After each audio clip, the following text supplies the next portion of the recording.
27 metre ऊंचा ये rocket जब लॉन्च हुआ तो लंदन से लेकर पेरिस और बर्लिन से लेकर रोम तक इस धधकती हुई आग की तपिश महसूस की गई। 1 लाख किलो वजन का ये रॉकेट जब लॉन्च हुआ तो यूरोप के हर शहर तक मैसेज पहुंचा। 27 मीटर ऊंचा ये रॉकेट जब लॉन्च हुआ तो लंदन से लेकर पेरिस और बर्लिन से लेकर रोम तक इस धधकती हुई आग की तपिश महसूस की गई। 1 लाख किलो वजन का ये रॉकेट जब लॉन्च हुआ तो यूरोप के हर शहर तक मैसेज पहुंचा।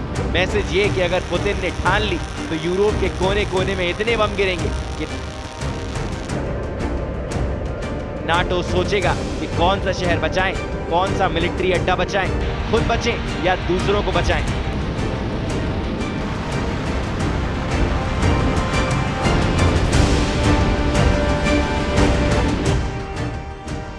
फ्रांस 24 में ये खबर छपी है। बताया गया है कि मैक्रो ने यूरोप को एटम बम वाले हमले से बचाने के लिए परमाणु छतरी का मुद्दा उठा दिया है। इस खबर का मतलब इस तस्वीर में छुपा है। मैक्रोन ने वो परमाणु छतरी खोल दी है जो पूरे यूरोप को एटम बम वाले हमले से बचा सकती है। इस छतरी के नीचे ज़ेलेंस्की भी होंगे, इसके नीचे ब्रिटेन भी होगा, इसके नीचे इटली की प्रधानमंत्री जॉर्जिया मेलोनी यानी इटली भी होगा और बाकी यूरोप भी इसी परमाणु छतरी से बचेगा। इस फोर्स के पास पुतिन की परमाणु मिसाइलों की जिम्मेदारी है। इस बार जो सोयूज रॉकेट लॉन्च किया गया है उसके जरिए रूस की डिफेंस फोर्स का बहुत ही सीक्रेट मिशन अंजाम दिया गया है, जिसके बारे में पुतिन, उनके बड़े कमांडर और रूस के वैज्ञानिक जानते हैं। यूरोप के लिए सबसे डराने वाला मुद्दा यह है कि पुतिन के सोयूज रॉकेट ने रूस के उसी लॉन्च पैड का इस्तेमाल किया जहां से अक्टूबर 2024 में Yars intercontinental ballistic missile test की थी, यानी वो मिसाइल जो 11,000 किलोमीटर तक मार करती थी। ये है अर्खानगेस्क लॉन्च पैड और डर है कि यही बन सकता है अब तीसरे विश्व युद्ध का लॉन्च पैड, जिससे यार्स मिसाइल लॉन्च की गई तो वो 30,000 किलोमीटर प्रति घंटे की रफ्तार से अपने यूरोप पर कहर मचाएगी। पुतिन की इसी मिसाइल का डर अब डोनाल्ड ट्रंप और ज़ेलेंस्की की बदनाम मीटिंग ने बढ़ा दिया है। ट्रंप ने ज़ेलेंस्की से क्या कहा था, बहुत गौर से देखिए। ट्रंप और ज़ेलेंस्की की इस मीटिंग के बाद पूरा यूरोप एक्टिव हो गया है। ज़ेलेंस्की के साथ ओवल ऑफिस में जो कुछ हुआ, ट्रंप ने ज़ेलेंस्की को जो जो कड़े शब्द सुनाए, अब पूरा यूरोप उन शब्दों का बदला लेना चाहता है। ज़ेलेंस्की के साथ यूक्रेन को बचाना तो वैसे बहाना है, पूरा यूरोप अब खुद को किसी तरह पुतिन के गुस्से से दूर रखना चाहता है। इसलिए मैक्रोन ने वो परमाणु छतरी खोल दी है जो पूरे यूरोप को एटम बम वाले हमले से बचा सकती है। यूक्रेन भी, ब्रिटेन भी, इटली भी, जर्मनी भी, यूरोप का कोना कोना इस छतरी के नीचे आकर पुतिन के परमाणु गुस्से से बचना चाहता है। परमाणु छतरी यानी रूस की मिसाइलों के खिलाफ काउंटर अटैक की गारंटी, जो अमेरिका के बाद फ्रांस और ब्रिटेन ही दे सकते हैं, क्योंकि यूरोप में इन्हीं दोनों के पास परमाणु हथियार है। अब सवाल है कि यूरोप का एक और अहम देश इटली कैसे यूक्रेन को बचा सकता है। ज़ेलेंस्की और जॉर्जिया मेलोनी की अलग से मुलाकात हुई है और इस मुलाकात में मेलोनी ने भी ज़ेलेंस्की को गारंटी दी है। गारंटी इस बात की है कि इटली यूक्रेन के साथ है और इटली ये साथ नहीं छोड़ेगा। मेलोनी ने इसका वादा किया है। उधर पुतिन के परमाणु मिसाइल वाले खतरे से यूक्रेन से ज्यादा यूरोप घबराया हुआ है।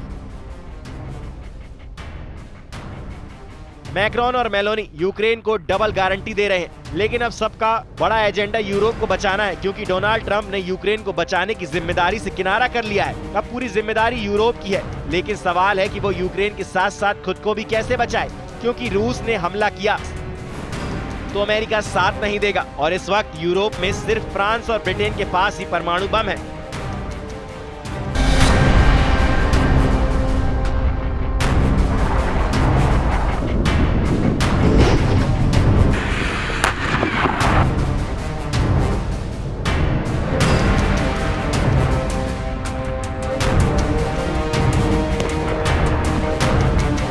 तो क्या फ्रांस अब यूरोप के बाकी देशों में अपने परमाणु हथियार तैनात कर सकते हैं? इससे पहले ही रिपोर्ट आई थी कि फ्रांस अपने कुछ परमाणु हथियार जर्मनी में तैनात कर सकता है। जर्मनी में फ्रेडरिक मर्ज नए चांसलर बन सकते हैं और उन्होंने भी जर्मनी में फ्रांस के परमाणु हथियारों की तैनाती का समर्थन किया है।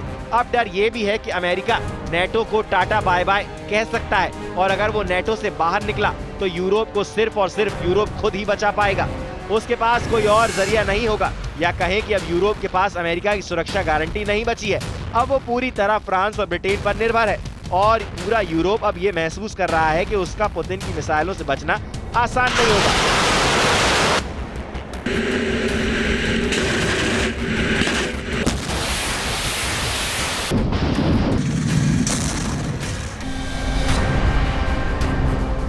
इस वक्त पूरे यूरोप में हथियारों का उत्पादन तेज किए जाने पर बात हो रही है। यूक्रेन के साथ साथ यूरोप को बचाने वाला डर गहराता जा रहा है। यूरोप के हर देश को खतरा है कि पुतिन ने यूक्रेन के बाद नेटो देशों को ही टारगेट बनाने की ठान ली है, इसलिए हथियार फैक्ट्री 24 घंटे काम कर रही है।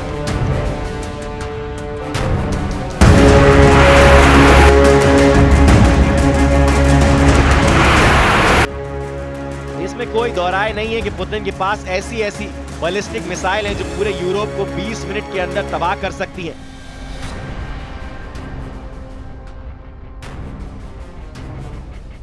ये वो मिसाइल है जिससे कीव से लेकर लंदन और बर्लिन से लेकर वॉशिंगटन डीसी तक खलबली के हालात कर रहे हैं। पुतिन की नई मिसाइल तो 4000 डिग्री की आग में जलाने की ताकत रखती है, या कहें कि पुतिन की 4000 डिग्री मिसाइल वाली भट्टी तैयार है। यही वजह है कि यूरोप का डर बढ़ गया है। डर इस बात का कि 4000 डिग्री में ज़ेलेंस्की और पूरे यूरोप को जलाने का मिशन लॉन्च पुतिन कभी भी लॉन्च कर सकते हैं। पुतिन अपनी ऑरेशनिक मिसाइल को लेकर वार्निंग दे चुके हैं। ये मिसाइल 4000 डिग्री वाला हमला करती है। जहां ये गिरती है वहां ऐसी गर्मी पैदा होती है कि सब कुछ भाप बन जाता है। पुतिन की ऑरेशनिक एक परमाणु मिसाइल है, लेकिन अभी इसे एटम बम से लैस नहीं किया गया है। 21 नवंबर 2024 को यूक्रेन पर जब ये मिसाइल गिरी तो इसके वॉरहेड कैसे एक के बाद एक मिर्पो शहर पर फटे। पुतिन ने कह दिया है कि परमाणु बम जैसा हमला करने वाली ऑरेशनिक मिसाइल लॉन्च पैड पर पहुंच चुकी है। रूस ऑरेशनिक मिसाइल से फिर हमला करना चाहता है, लेकिन वक्त क्या होगा पुतिन ने ये नहीं बताया। रूस के राष्ट्रपति पुतिन ने कहा है कि अगर मध्यम रेंज वाले हथियारों की जरूरत होगी तो हम उन्हें लॉन्च करेंगे, लेकिन हम जल्दी में नहीं हैं। अब ये रहस्य नहीं है, हम कुछ नहीं छुपाते। ऐसे हथियार हमारे पास बड़ी तादाद में नहीं है, लेकिन ये हथियार हमारे पास है। और ऑरेशनिक मिसाइल अब सिर्फ यूक्रेन ही नहीं बल्कि नेटो के खिलाफ भी पुतिन का ट्रम्प कार्ड बन चुकी है। 6 वॉरहेड के साथ पुतिन इस मिसाइल से यूक्रेन को दहला चुके हैं। अगर पुतिन ने इस मिसाइल को यूरोप के शहरों पर फायर किया तो क्या होगा? रूस की कापुस्तिन यार्स रेंज से ये मिसाइल फायर की गई तो 3200 किलोमीटर दूर लंदन पर यह मिसाइल 16 मिनट के अंदर गिरेगी और लंदन जलने लगेगा। अगर जर्मनी पर यह मिसाइल दागी गई तो 2300 किलोमीटर दूर बर्लिन पर यह मिसाइल 11 मिनट में गिरेगी। अगर फ्रांस पर यह मिसाइल दागी गई तो 3100 किलोमीटर दूर पेरिस तक पहुंचने में इसे 15 मिनट लगेंगे। अगर बेल्जियम पर यह मिसाइल दागी गई तो 3000 किलोमीटर दूर ये तो कैपिटल सिटी ब्रसेल्स पर 14 मिनट में गिरेगी। अगर इटली पर यह मिसाइल फायर की गई तो 2700 किलोमीटर दूर रोम शहर पर यह मिसाइल 13 मिनट में फटेगी। ब्रिटेन के प्रधानमंत्री मैक्रोन और जॉर्जिया मेलोनी तक पुतिन की ताकत जानते हैं, लेकिन ज़ेलेंस्की और उनकी सेना ने 3 साल पुराने युद्ध में हर बार पुतिन को कम आंका है। वैसे ज़ेलेंस्की के डर और पुतिन के दावों को देखकर यूरोप भी कांप रहा है, क्योंकि पूरा यूरोप रूस की रेंज में है, यानी 3000 किलोमीटर के दायरे में है और पुतिन 20 मिनट के अंदर पूरे यूरोप को जला सकते हैं।